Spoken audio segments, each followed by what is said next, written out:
Alright, so this is one of the shadow box frames. This is a 4 inches by 4 inches shadow box, and it's put together exactly the same way that you do the ATC ones. So there's no difference at all. If you haven't seen the video or the quick demo that I did putting the ATC box together, I'll put one of those little iCardy things there so you can pop across and watch that later on if you want to. But they are very, very simple to construct and very simple to put together. But I always leave the front off until I'm ready to actually decorate once I've done the inside.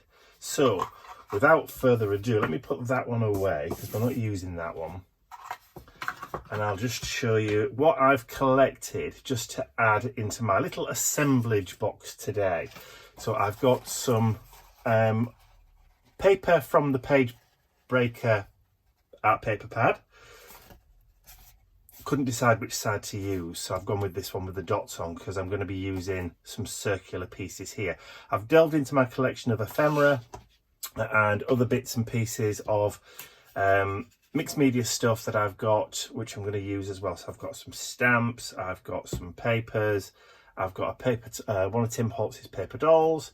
So without going too far, because the temptation would be to put loads and loads in, I want a fairly sort of simple-ish composition to put together just to kind of demonstrate how fun these things are to work with. So let's get cracking.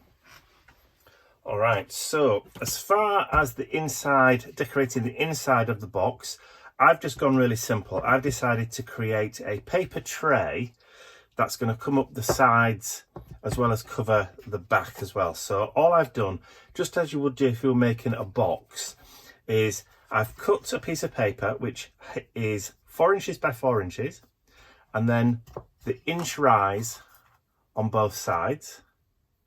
So it makes it 6 inches. So 6 inches by 6 inches square. And then all I've done is I've cut into the corners like you would do if you were making a box.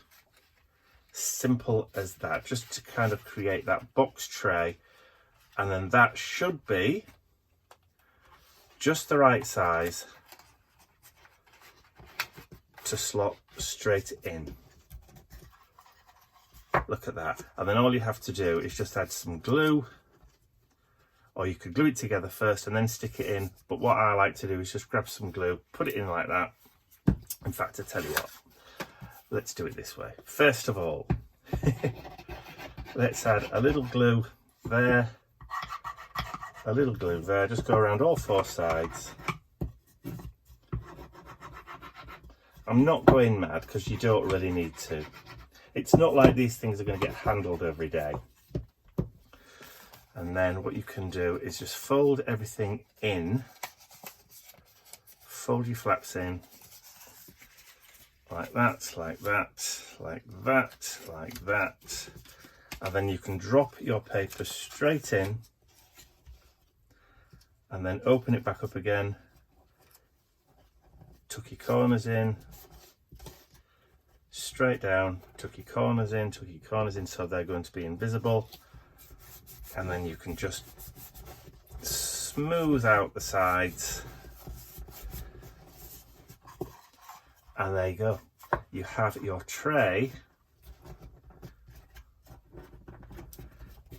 glued into position.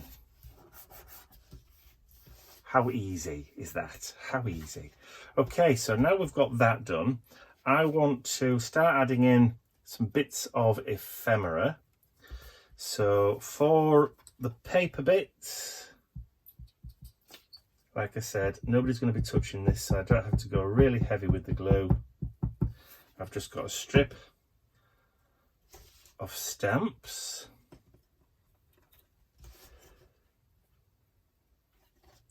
They're going to go in the background. And then I'm going to switch for some of my larger items. I'm going to switch to glossy accents. So I've got my metal cog. This is a brass, beautiful kind of brass cog or gear. from an old clock. And we'll just drop that down about there. Lovely stuff. And then I've got this piece here, which is wood. So what I could do is I could paint this with gold paint or with any other kind of colour, but I like the wood, so we're going to keep that. I just want the different kind of textures in this. And then I'm going to stick that down like so.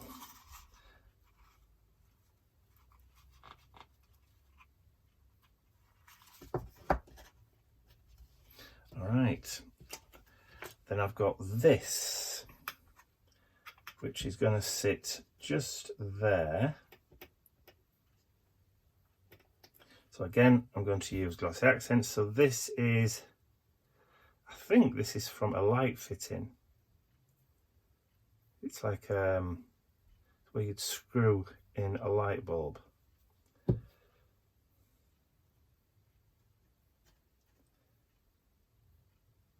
All right, so we've got that.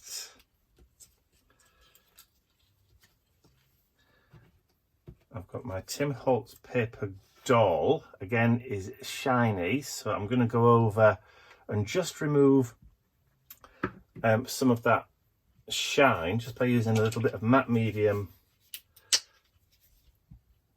and a little bit of a sponge. Don't need a lot, of course. I need a sponge. So I'm just going to use sponge. Let's just take that off, make it a bit easier. There we go.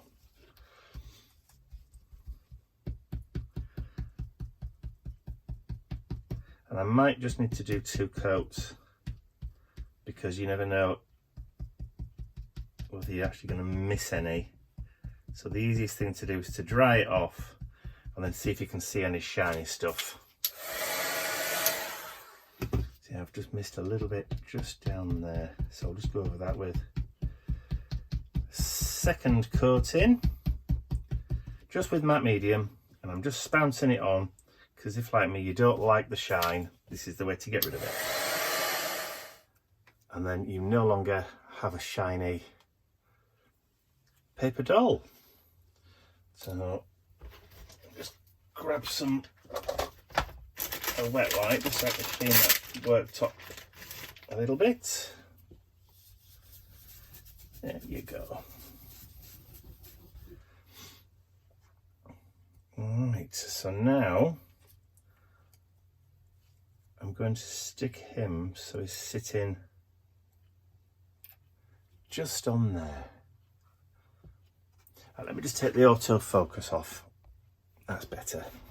Now when I bring him up, hopefully it'll stay focused. Or maybe not.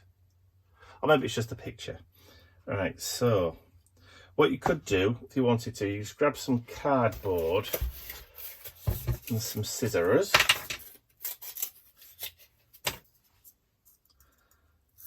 And I'm just going to cut a little bit. Add a little piece to the back, just to give it a little bit of depth. Then add your glue on. And then when you flip it over,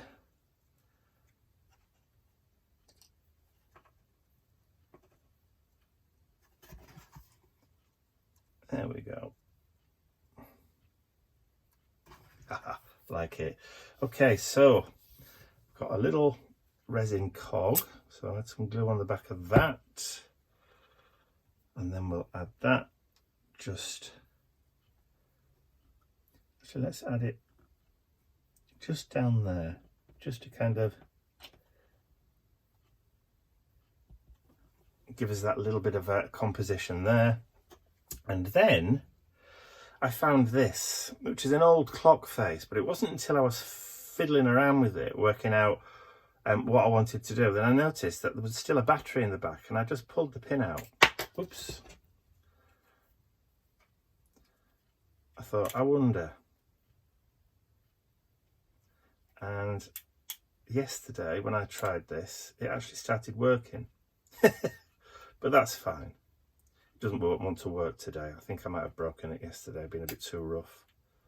Pushed the pin in too far maybe, but that's okay. So what I'm going to do is maybe just snip that off.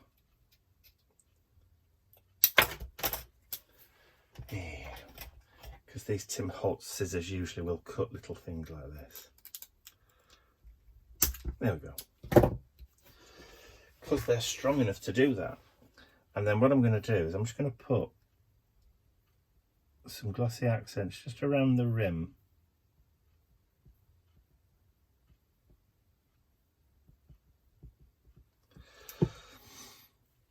And then I'm going to drop the clock on there.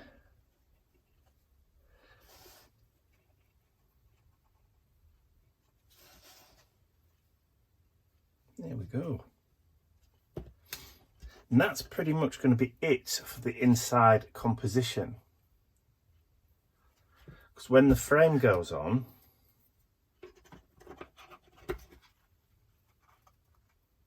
that's what you're going to see.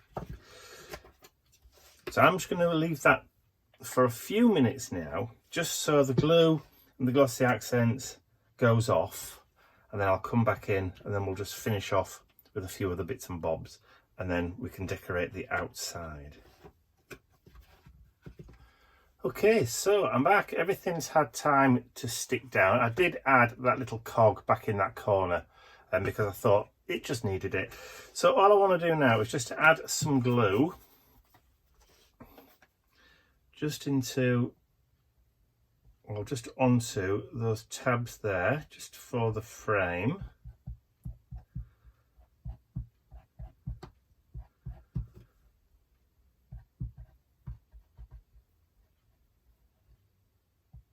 Okay,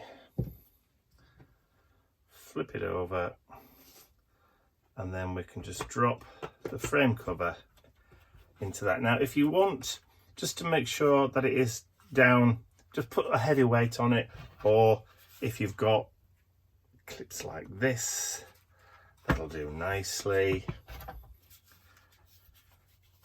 Just to make sure it's down properly, and then just leave it for a few minutes for it to dry.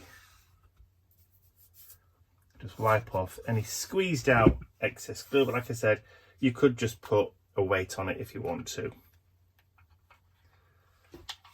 Like a heavy pot of gel medium or something like that.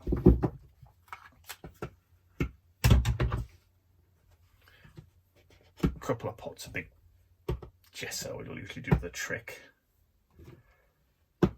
And then just leave it for a few minutes for it to set. All right, so when you're happy that your front is stuck down, then it's time to start decorating and start gluing on. So what I like to do is just grab some glue, and I'll just add a bead of glue to the front. Now you can run your fingers or use a brush if you want to. It's entirely up to you. Grab your bit of paper that you want to use. So I'm going to stick this down here. These are just bits of scrap that I've got. And then I just like to feed the paper around the outside. So turn it over and then just start adding your glue. You could, like I said, you could use matte medium, you could use any type of glue you want to, your preferred method of gluing.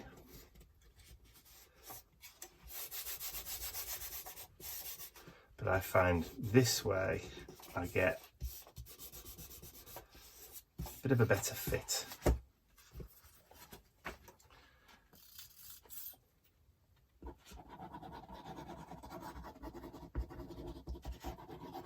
Of course, you can apply the glue to the back of the paper if you want to.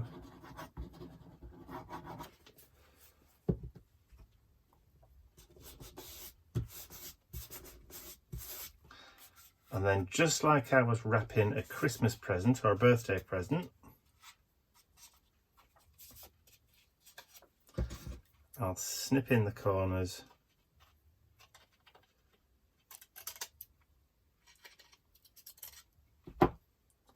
and start folding those in too. And just gradually work my way around the box. So I will probably put some music on and then I will join with you again when I've gone round the box. Don't worry if like there you get a little tear, because we can always smooth it over and add more paper and washi tape later.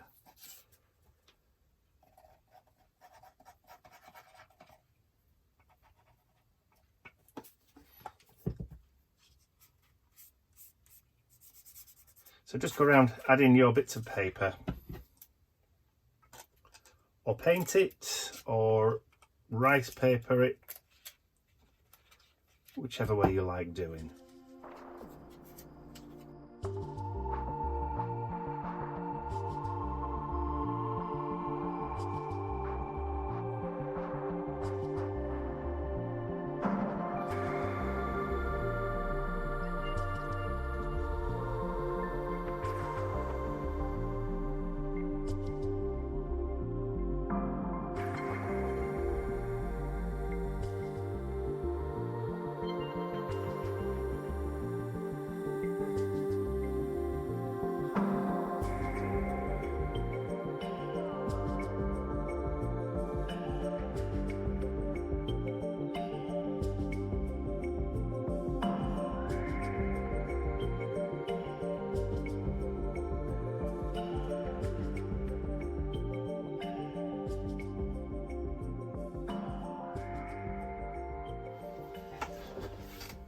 Alright, so that didn't take too long. Then it was just a straightforward wrapping of the front and the bottom. So I can still feel that the glue is a little bit damp because it feels cold. And you always know that it's still kind of not dry properly if it feels cold. I've also just added a tiny drop of glossy accents on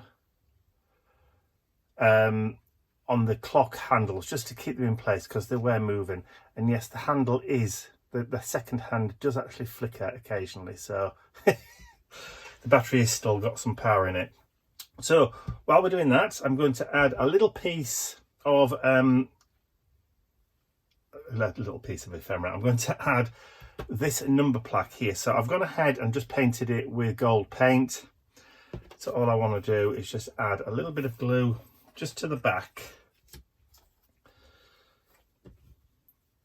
of this, just around the edges, just so that you can clearly see the numbers.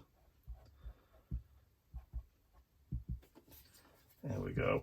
And then we'll just drop that down over the top and then just maneuver that just so it won't be visible. And don't forget, if you get any glue through the numbers, don't worry, because it will disappear when it's dry. So let's put a little bit of glue there.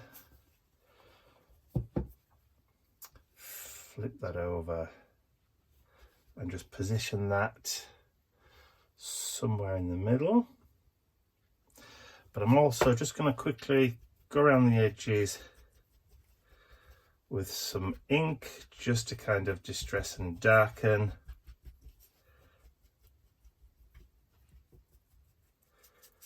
Which really I should have done before I stuck that on, but never mind. So distress to taste all the way around. And then just to finish off, I've gone through my stickers just because I wanted a little bit of word things. And I found this one that says Chatterbox.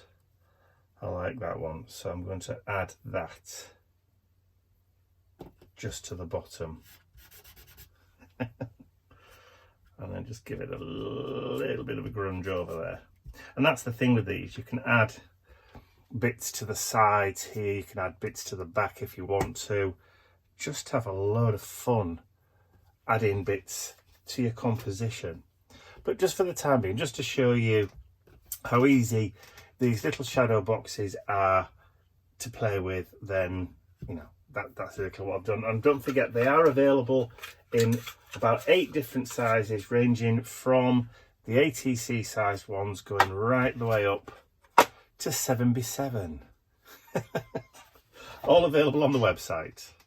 So I hope you've enjoyed watching me put this little shadow box frame together today. If you have, please remember to give the video a thumbs up, share the video with your friends, and if you haven't subscribed to my YouTube channel already, you can do so by clicking the button at the end of the video. That's all from me for now. I'll see you all again very soon. Bye for now.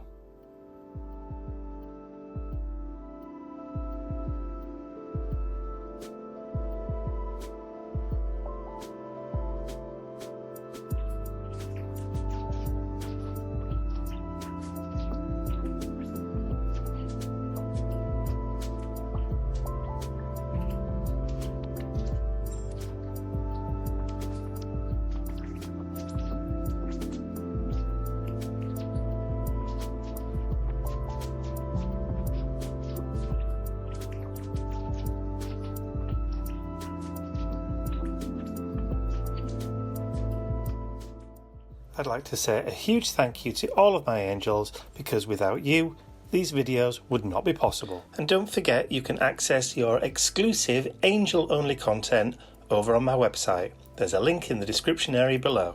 Thank you.